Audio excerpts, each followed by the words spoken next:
Okay, so this is a weekend. I was hoping to be a little more quiet inside of town here. We're actually still in South Vallejo in Glen Cove. In fact, Sebastian, zoom in that sign over there. You got it? Okay, that's Glen Cove. Now, we went to that whole area last weekend. By the way, this is my cameraman, Sebastian. Sebastian, say hello. Hi, I don't want anyone seeing my face. Okay, great. Okay, so anyway, hold the camera steady. Anyway, so we went up in that area. Now, if you go down this road over here, show that road. This is called Old Glen Cove Road. Go up that way, Seb. Show the road up that way. Okay, that's Old Glen Cove Road. And over here, come back. This is Glen Cove Parkway. So if you come up the road here, there's a fork. You can see there's a fork in the road here.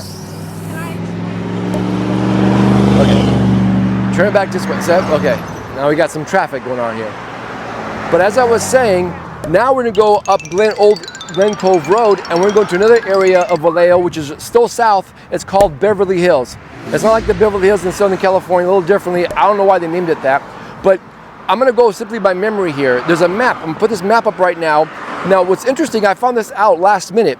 If you go up Old Glen Cove Road over here, what's going to happen is, if you look at this map, you can see there was, on Google Maps, there was actually a small path. It was paved, maybe, I don't know, 6 to 8 feet wide, and that's also called Old Glen Cove Road. Now, if these two actually connected, I don't know. I just thought found it kind of interesting. So we're going to go up Old Glen Cove Road, and I know they won't connect, but I'll show you as you go up through this way when you get to Beverly Hills right now before the traffic starts. All right, let's go. Okay, so as you go up Old Glen Cove Road, actually that fire truck, I don't know if you remember from last weekend, there's a firehouse up here, which is good, right here in the neighborhood. This house right here actually used to be called the Christmas House.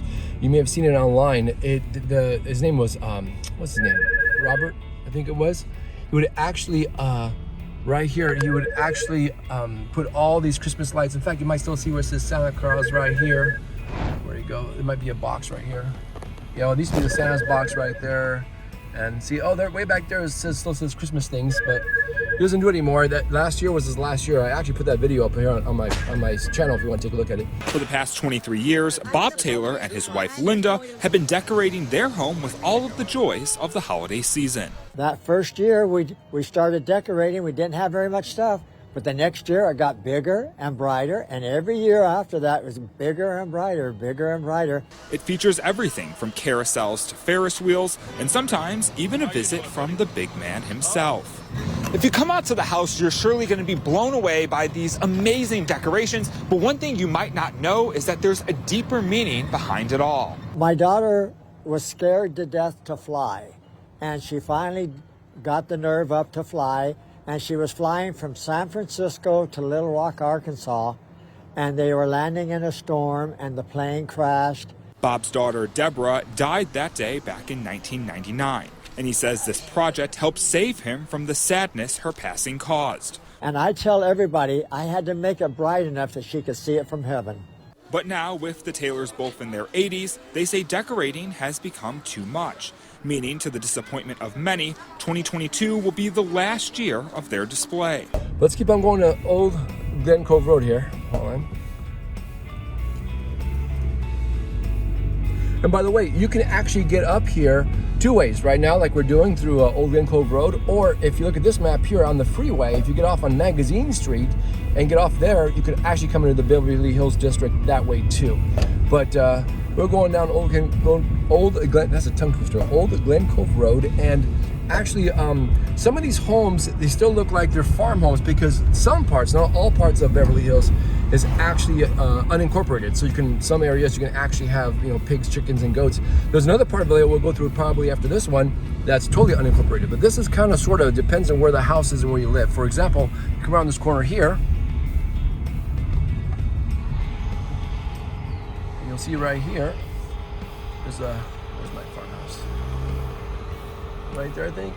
Yeah, there's a farm, there's a barn. There you go. There's a barn right there. Actually, I think they're working on stuff right now. Yeah, there's that barn. So this part, I'm sure, right, you can have some chickens and goats and whatever. I saw some peacocks up here one time. But let's go up the hill here. So we came down from that hill over there, and here it is. This is probably why they call it Beverly Hills. I guess it's kind of hilly, as you can see. Now the homes here, they're a little older, not like the other side. Remember in Glen Cove, they're all built in the late 80s, early 90s.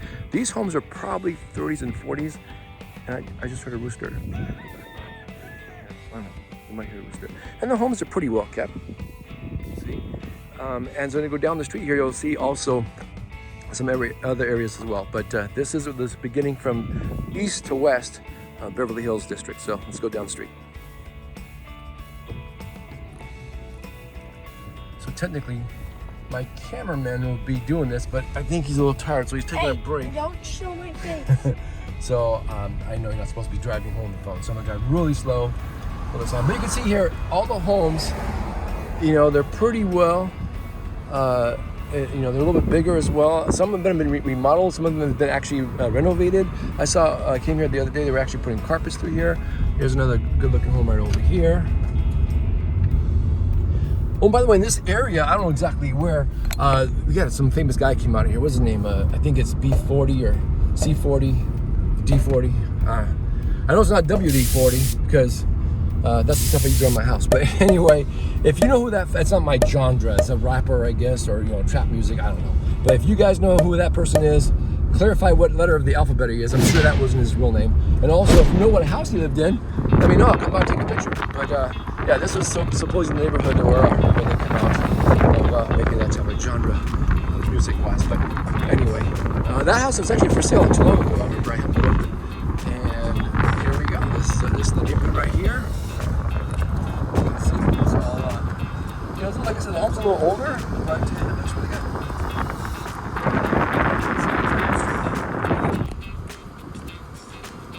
Now, on this side of the neighborhood, you can see the homes are all, some of them have a lot of flat roofs, which is the way they built them back then. Here's another one with a flat roof there.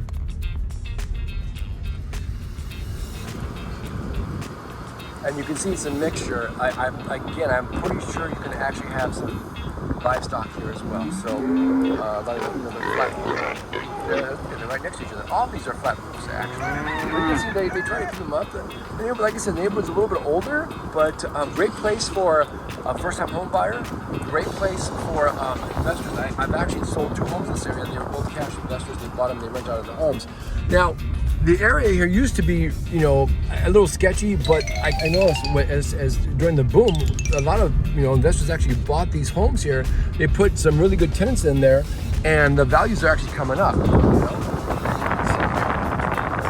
Well, I guess a nice little house right here. So the area has improved tremendously. Some homes are still a little bit older, like this one over there. But I like it. You know, it's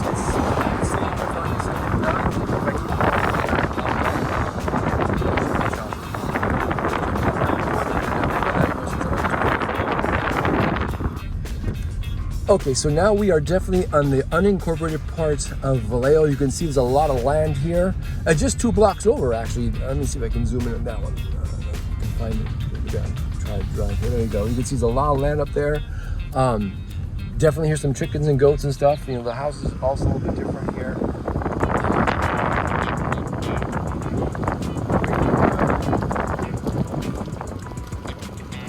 If you wanted to actually, you know, there were some horses here too. I'm trying to find out horses. There's a barn here. I remember there were some horses around here somewhere. I just can't. Haven't been here in a while. Can't. But I remember there are horses.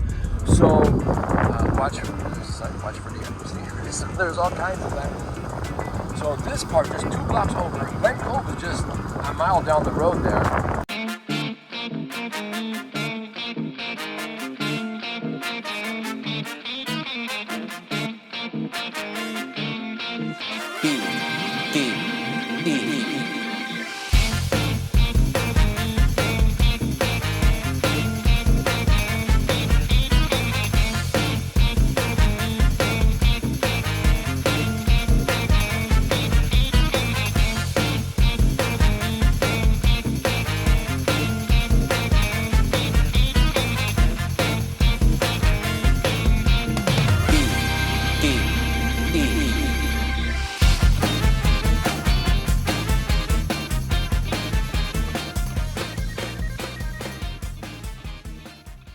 Right here.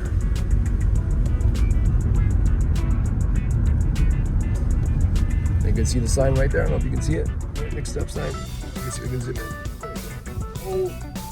Well, it says Glen Cove Road, but actually it's Old Glen Cove Road. So, and this is where we started off from. Here's the fork right there. You make a right. we're back. You can see that way to the left is Glen Cove Parkway, and to the right here is where we started on Old Glen Cove Road. So that's the Beverly Hills neighborhood, give or take a street. And I think on the next video, we're gonna go over to the Carquinez Heights, I think it's called. That's also a very nice area. So stay tuned for that one.